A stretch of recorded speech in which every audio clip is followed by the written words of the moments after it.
Hello world, and welcome to the IBSEN Meets Other Cultures video.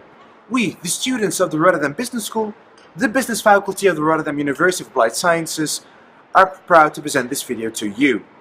We are here in Rotterdam, which is one of the many beating business hearts of Europe, and we're going to show you the cultural diversity and the outcomes of that in our school and also in our city.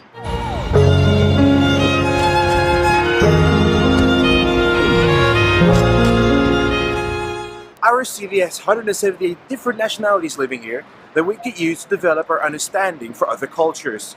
You will hear the opinion of many different international students and teachers about the experiences in the Netherlands compared with their home country. We hope that you will have an enjoyable experience watching this video.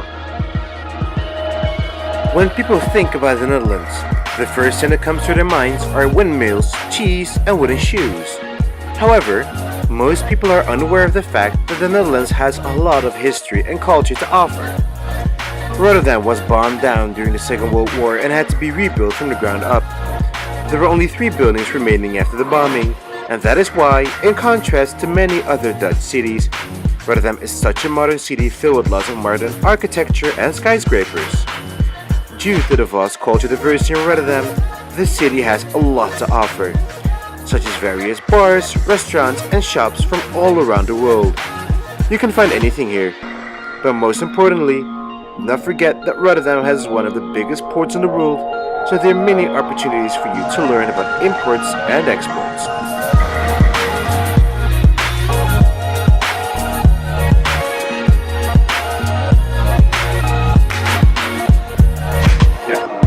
Now we're going to school. Our station is Alex 2. The Rotterdam Business School educates students from 50 different countries. Over 2,500 students are currently enrolled in the RBS Bachelor's and Master's programs taught in English. So there's no need to worry about your Dutch. You'll get along pretty well in our school. My name is Imran. Laura. My name is Leeds. I'm Pos Ninomia. My name is Sueba Gambo. My name is Bojan Haidar. My first impression was about the weather. It was so much different from where I am from. It was cold and I really had to get used to it. The school within, it's very diverse. We have like nationalities from all over the world. I guess even more than 100 nationality. From my class, it's very diverse, and that is something very good for us as students, so that we can learn from each other from different perspectives. To me, I think the people here, they are very friendly. Even though you don't know each other, you can say hi or goedemorgen on the street, or even if they're strangers. I like the connection between the people. Yeah. That's very good thing, I think, because Japan is I think 99% is Japanese. But here, yeah, very diversity and multinational. So I like it. Like yo with friends, or konnichiwa with the senior person, or more formal. Depends. If you see like an elderly person, you really like bow down and say hello.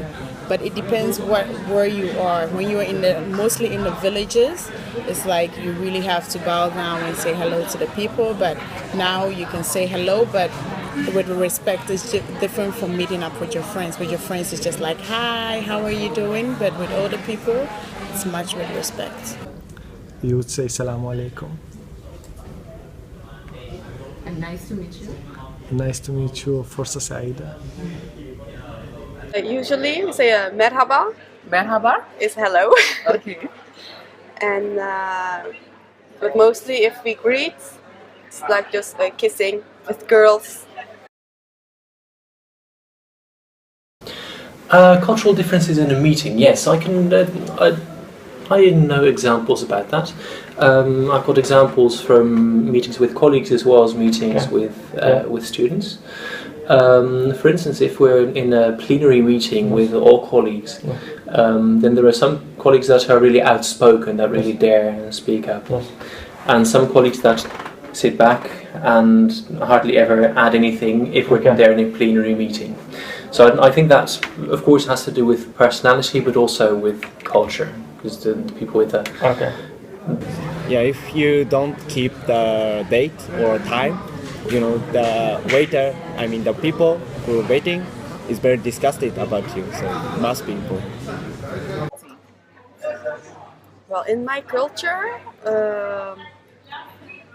they are flexible with time. So it's not like here in Holland, everything is like very punctual.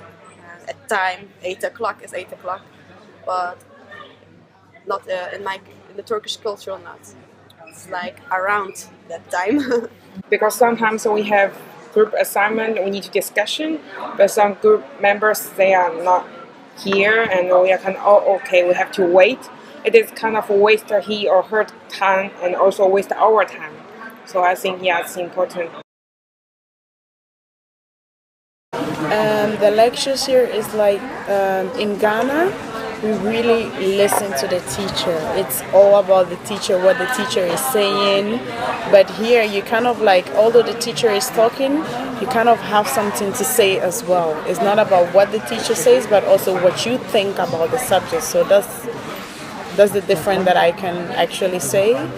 And that's what really appeals to me. You have something to say, they always listen to you, and they are willing to know what you think of a subject.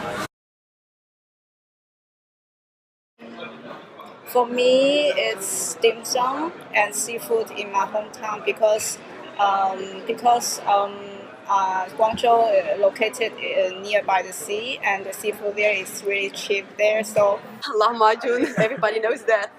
The sarma, different kind of börek, we call it, with dough. You make it with like bread. We have biryani. Biryani is one of the most important dishes in the Middle East as a whole, and especially in Iraq. And then we have the so-called bamia. Bamia is, in English, the word is okra with rice. That is as well very traditional, those two things. Ma salama. Bye bye. Hoşça kal. Sayonara.